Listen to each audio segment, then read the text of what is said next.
Título 3.4. Declararse neutral y solicitar protección internacional.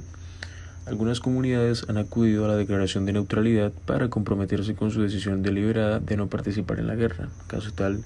en San José de Apartado, ubicado en el Urabá antioqueño, quienes desde la década de los 70 vienen presentando problemas con distintas guerrillas y grupos armados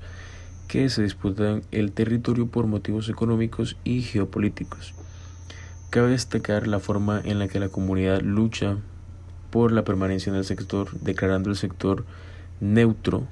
sin ningún tipo de participación política en la guerra o ningún tipo de participación directa en la guerra, y cómo utilizan la educación para formar desde los más niños hasta los más adultos en la parte del no violencia, de no participación en la guerra. Obviamente la resistencia por parte de la comunidad ante la guerra refleja una de las problemáticas más grandes que está sufriendo Colombia en el momento,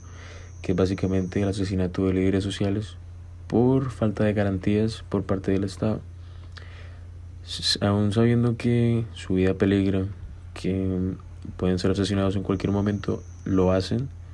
por trabajar en pro de la comunidad, por mantenerse al margen de la guerra,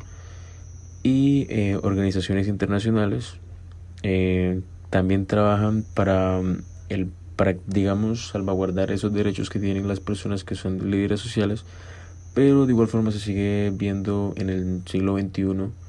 los múltiples asesinatos que esas personas que trabajan en pro de la comunidad sufren. Entonces es una problemática aún vigente. En la parte 2.5 podemos evidenciar el título Comunicar para confrontar y la importancia que tiene la radio y los medios de comunicación para dar a conocer el conflicto de pronto armado a nivel local o a nivel un poco más regional de lo que se está viviendo, para que las personas también tengan conciencia y también se puedan comunicar. Se puede utilizar también como medio por el cual se puede hacer también una documentación y valorar también el trabajo de aquellos periodistas que se han convertido en blanco para los sectores armados, ya que a la medida que se van denunciando las malas actuaciones que tienen los perpetradores de la guerra,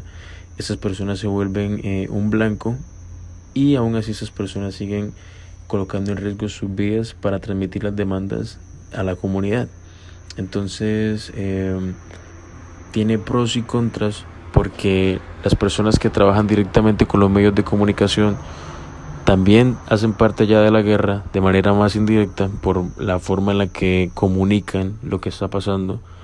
de pronto en sectores muy alejados donde no hay mucha presencia del Estado, pero esas personas están haciendo la labor de comunicar al pueblo, de que la gente sepa cuáles son la problemática a la cual se están enfrentando lugares que de pronto no tienen ni voz ni voto en el país. Entonces es una medida que si se utiliza de manera, pues de la manera en la que se ha venido utilizando, tanto por radio, por televisión o por otros medios de comunicación, internet, la gente se puede enterar de lo que está pasando, y digamos que no solamente entes nacionales sino entes internacionales pueden intervenir para poder ayudar a esas comunidades. Y finalmente tenemos la parte 2.6, donde básicamente habla de hacer memoria, donde un pueblo que no conoce su historia está condenado a repetirla, donde se debe tomar en cuenta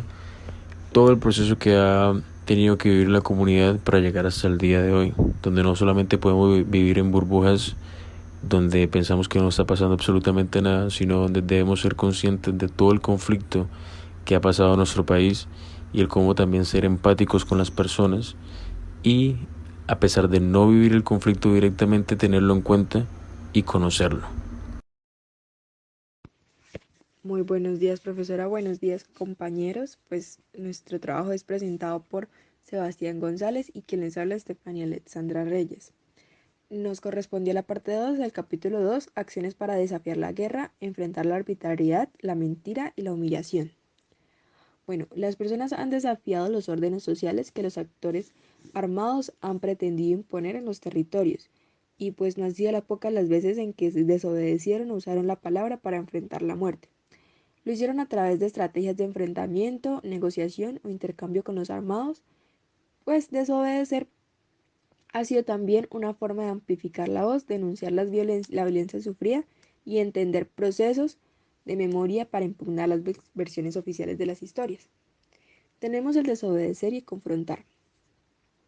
Permanecer en el territorio pese a que la vida está en riesgo resulta en sí mismo un acto de desobediencia al orden armado, ya que a menudo éste pretende expulsar a las comunidades o disciplinar el comportamiento colectivo mediante la violencia.